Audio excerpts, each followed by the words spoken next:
Zap, zap, zap, lightning, zap, zap, lightning, lightning. Hello everybody, it's me, the Lego Dude, and in today's video I will be taking an in-depth look at every Lego Star Wars set releasing in January 2023. This is going to be one of the smallest January waves we've ever had, but there's still going to be a moderate amount of stuff to go through. Starting off with the first and smallest set, we have the X-Wing Polybag. Believe it or not, there's actually been a ton of Polybags of the X-Wing made, and this is probably the best one that they've made yet. For a Polybag, this has a really great amount of detail. With the amount of detail it has, it basically just looks like a miniature X-Wing, which is how it should look. There's a lot of polybags because of how small they are. They'll look wacky or weird in some way because they won't be able to fit in all the detail to make it look like the actual full-scale version. But with this X-Wing polybag, they've been able to get it spot on. Next up, we have the Tusken Raider BrickHeadz with 152 pieces for $10. In my opinion, this is one of, if not the best, Lego Star Wars BrickHeadz ever. I already made a separate video for this entirely because of how good it is, but going over it again, the amount of detail included in just a $10 BrickHeadz is insane. The head alone has a ton of details, which make it look as much like an actual Tusken Raider mask as possible for a Lego. The detailing on the rest of the body looks really good, and it'll also have the rifle on the back, the gaffy stick, and also a belt. Like I said in my video specifically just for this set, even if you don't like BrickHeadz, I would really recommend getting just this one because of how awesome it is. Next up, we have the Slave 1 Microfighter with 85 pieces for $10, and this Microfighter pretty much just isn't that good at all. My opinion on it has somewhat softened over the past couple of weeks, but I still think it's one of the worst Microfighters ever made. And on top of all of that, we have the Boba Fett minifigure with the miscolored armor, which Lego has failed to fix over the past year and a half in a bunch of sets, which I'm really disappointed about. Next up, we have the 501st Specialist Troopers Battle Pack with 119 pieces for $20. Starting off with the 501st Specialist Trooper, we can see on the chest point it has just the usual 501st chest point, except it actually has two yellow markings on one side of the chest. It also has blue arms, unlike the rest of the 501st Clone Troopers, which has been released over the past few years, which have all had white arms. It'll also include the sniper rifle blaster, and also something really cool about this minifigure is the brand new macro binocular piece that we're going to be getting for it. Lego have been using the exact same visor for every single minifigure that needs a visor for over a decade, and I thought they would do the same thing here, which would have been disappointing considering in the Star Wars Battlefront game this is based off, he has the special macro binoculars, but instead Lego actually went the extra step and made those special macro binoculars for this minifigure. One major criticism of the macro binoculars I do have though is they have no pointing on them. It's just a molded piece with no pointing at all.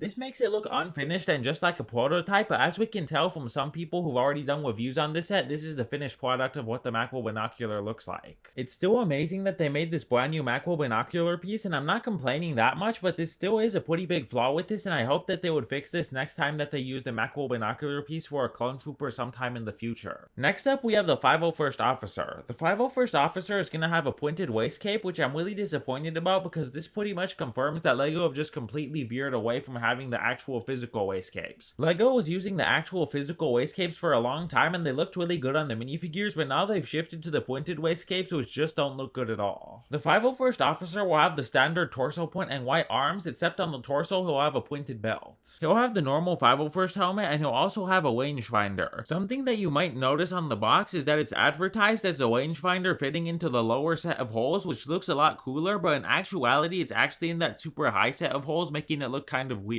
I wouldn't exactly call this false advertising, but I'm really disappointed that on the box they did that to make it look better than it actually is. Next up, we have the 501st Heavy Troopers. Starting off with the helmet and the visor, we can see that it's basically the exact same as Commander Cody's helmet, except they recolored it to be blue. The print is recolored to blue and the visor is recolored to blue, but it's exactly the same print. Moving on to the torso print, I think that it looks amazing and has a lot of great details on it, but one thing that I find to be a bit odd is they have the strap for the satchel that the Heavy Trooper carries around, but they don't actually have the satchel included. That is a bit odd considering what's the point of having the strap if you don't also include the satchel. The Heavy Trooper will also have the white arms and also just the standard leg points. I'm a bit disappointed about the leg points because I think it would have been better if they gave them some new points or even made the legs dual molded, but I guess it's fine how it is. If we turn around the minifigure on the back of the torso, there's a lot more amazing points, including a really great looking Republic backpack, and then if you take that off, there's also a lot more great points on the back of the torso. Moving on to the build in this set, set, we have the Republic AV7 cannon, which in my opinion looks absolutely amazing. This is definitely one of the best cannons of this type that LEGO have ever made. The stance that this cannon takes is really good, and also the barrel is just long enough so that it looks like a really good cannon basically. It'll include a spring-loaded shooter right under the cannon, which you can fire just like a normal spring-loaded shooter. There's not really much to complain about, as this is just overall a really great cannon for this set. And now finally, for the last set in January 2023, we have the 75347 TIE Bomber for $65 with 625 pieces. This is far and away the best set in January of 2023 with no contest whatsoever. The box art is of an asteroid from The Empire Strikes Back, and I think it looks absolutely amazing. One thing that strikes me as a bit weird though is that it has the 40th anniversary for Return of the Jedi logo, meaning that it's from Return of the Jedi, which makes no sense considering that the box art is of The Empire Strikes Back. It's also weird that the box implies it's based off Return of the Jedi, considering that the TIE Bomber was a lot more prominent in The Empire Strikes Back and literally was only in Return of the Jedi for basically 1 second.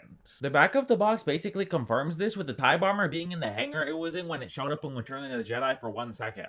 Moving on to the minifigures first, we have the TIE Bomber Pilot, which is basically just a normal TIE Pilot with just some slight differences. Next up, we have the Darth Vader minifigure, and in my opinion it's amazing. It'll have the cloth cape, his red lightsaber of course, and one of the most important details on this I think is the arm printing. LEGO have a bit sporadically put the arm printing on Darth Vader in a few sets over the past couple of years and left it out on a few other sets, and I think it's really great that they added it into the TIE Bomber, which just makes this set even better. Next up, we have Vice Admiral Rey Sloan, who is a brand new minifigure for LEGO Star Wars. This is a really great minifigure, but one thing I'm disappointed about is that in this set, she's just in her normal gray Vice Admiral suit and not in her white Grand Admiral suit. In my opinion, it would have been a lot better if they gave her white Grand Admiral suit in this set, just like the one that Grand Admiral Thrawn has. But since this set is based off of Return of the Jedi, at this period of time in the Star Wars universe, Rey Sloan was only a Vice Admiral and wasn't a Grand Admiral yet, so technically it is more accurate that she only has her Vice Admiral uniform. And finally, the last and by far the greatest LEGO Star Wars minifigure ever created, we have the Gonk Droid. Moving back to the TIE Bomber and starting with the wings, it looks like each of the wings are made of 3 separate joints which you can turn at set angles. The windshield piece for the TIE Bomber is going to be a lot smaller than you would think, and it's even going to be smaller than the windshield piece you saw in the scaled down TIE Fighter that we got in 2021.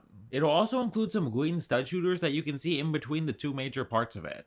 Moving on to the main play function of this set, because it's the TIE Bomber, we have the bombing play function. The bombing play feature is in the right pod of this set, and also if you look at it from a bird's eye view angle, you can see all the bombs because they didn't use a piece to cover them up. The bombing play function is pretty simple. All you have to do is push down on the bombs. You could do 1, 2, or all of them at the same time, and then they'll just all fall out. Alright everybody, that's everything for today's video. Tell me your thoughts about this January wave of sets for 2023 in the comment section down below. Do you think that this was a really great wave for January, or do you think that it was lackluster? Do you think that this brand new 501st Battle Pack is as good as or even eclipses the original, or do you think that it's worse? And one last thing before you leave, please remember to hit the subscribe button, ring the notifications bell, and leave a like on the video. Bye! Created by the Lego Dude. Produced by the Lego Dude. Directed by the Lego Dude. Paid for by the Lego Dude. Edited by the Lego Dude. Thank you for watching, please subscribe and leave a like.